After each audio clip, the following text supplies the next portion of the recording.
बिहार में विधानसभा चुनाव करीब आ गए हैं। जैसे जैसे चुनाव पास आ रहा है वैसे वैसे हर पार्टी एक्टिव हो गई है। हर कोई अपनी अपनी तैयारी में जुटा है। कोई गठबंधन पर बात कर रहा है तो कोई जनता के बीच जाकर माहौल बना रहा है। इस बार सबसे ज़्यादा चर्चा लोक जनशक्ति पार्टी रामविलास और उसके नेता चिराग पासवान की हो रही है। कुछ दिन पहले खबर आई थी कि चिराग पासवान एनडीए से 40 से 50 सीट मांग रहे हैं।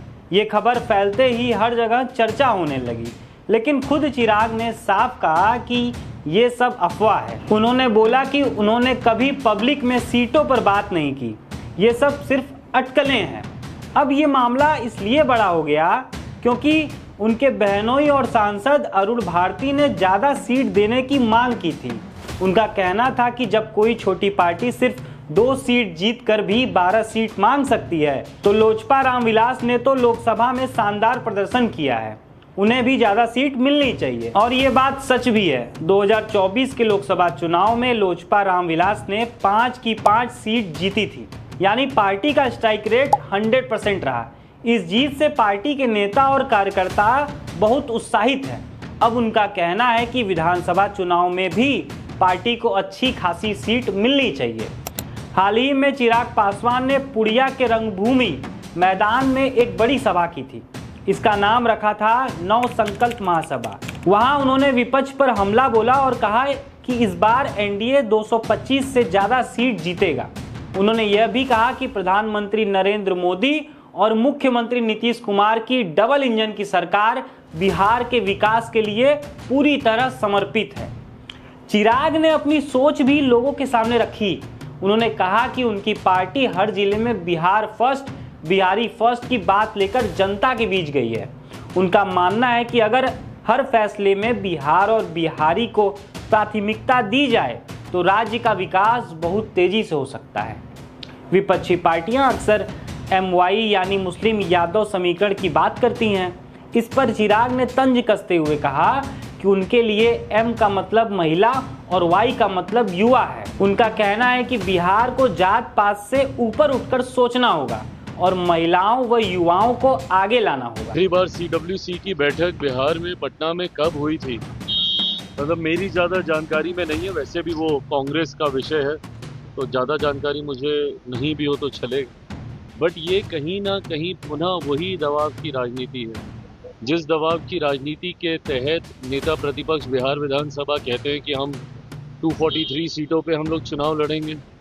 जिस दबाव की राजनीति के तहत राहुल जी बिहार आते हैं, तेजस्वी जी के साथ पूरी यात्रा कर लेते हैं, बट एक बार भी मुख्यमंत्री के नाम पर उनके नाम की सहमति कांग्रेस की तरफ से नहीं देते। और अब CWC मतलब पूरी कांग्रेस, जितने वरिष्ठ नेता हैं, जितने भी निर्णय लेने वाले महत्वपूर्ण लोग हैं, वो सब यहाँ पर होंगे। तो कहीं ना कहीं दबाव, और दबाव से ज़्यादा मुझे लगता है बेहतर शब्द होगा वर्चस्व। वर्चस्व की लड़ाई है ये। कौन किस पे भारी है ये दिखाने का प्रयास किया जा रहा है। जिस तरीके से पिछली बार ठीकरा पूरा कांग्रेस में फोड़ा गया कि इतनी सीटें दिए थे, इतनी जीते, स्ट्राइक रेट आपका इतना कम था तो अब कम देंगे। कहीं ना कहीं ये उसका जवाब देने का प्रयास कांग्रेस की तरफ से किया जा रहा है। बट बहरहाल ये उनके गठबंधन के भीतर की बात है।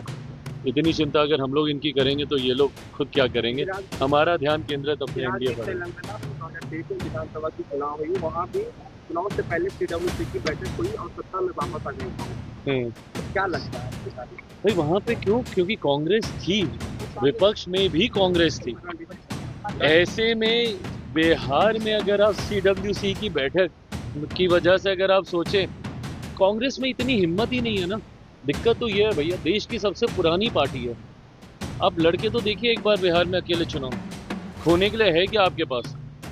पर उसके बावजूद भी अकेले चुनाव लड़ने की हिम्मत ना कांग्रेस जैसी देश की सबसे पुरानी पार्टी, ना राजद जैसी जो कि बिहार की सबसे पुरानी पार्टियों में से एक है।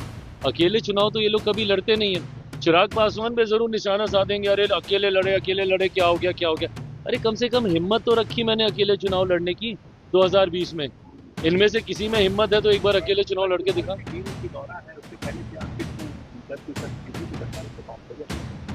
चुनाव के टीम के दौरे का सीटों के बंटवारे से कुछ लेना देना नहीं। बढ़िया सवाल पूछने की भूमिका आपने अच्छी बांधी। वो अपना आएंगे, अपना दौरा करके जाएंगे, देख के जाएंगे, क्योंकि हम लोग ये उम्मीद कर रहे हैं कि अब जल्द नोटिफिकेशन आना चाहिए। तो नोटिफिकेशन से पहले सारी तैयारियों का जायज़ा लेना ये एक सामान्य प्रक्रिया का हिस्सा है चुनाव आयोग के द्वारा।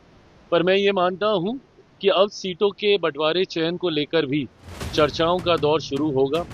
शुभ दिनों की शुरुआत है, नवरात्रि की आज से शुरुआत है, तो मुझे लगता है शुभ दिनों में शुभ बातचीत होगी और सब अच्छा रहेगा। हाँ, प्रभु सम्मानजनक ही रहेगा, सम्मान से समझौता करके तो कौन किस गठबंधन में रहा। अब सवाल यह है कि एनडीए में सीटों का बंटवारा कैसे होगा। लोजपा यानी रामविलास चाहती है कि उन्हें ज़्यादा सीटें मिले ताकि वे मजबूती से चुनाव लड़ सके, लेकिन बाकी दल भी अपने अपने हिसाब से सीटें चाहते हैं। ऐसे में बातचीत और समझौते से ही हल निकल पाएगा। चिराग ने अभी तक यही कहा है कि वे गठबंधन धर्म निभाएंगे और मिलजुल कर चुनाव लड़ेंगे। बिहार की राजनीति हमेशा से सीट और गठबंधन के हिसाब से ही चलती है, इस बार भी वही हो रहा है। फर्क सिर्फ इतना है कि चिराग पासवान की पार्टी ने लोकसभा में शानदार जीत हासिल की है, इसीलिए इस बार उन्हें हल्के में लेना आसान नहीं होगा। अब आपकी इन सब पे क्या राय है, आप हमें कमेंट करके बताइए, और आपने हमारे चैनल को सब्सक्राइब नहीं किया है तो सब्सक्राइब कर ले। धन्यवाद।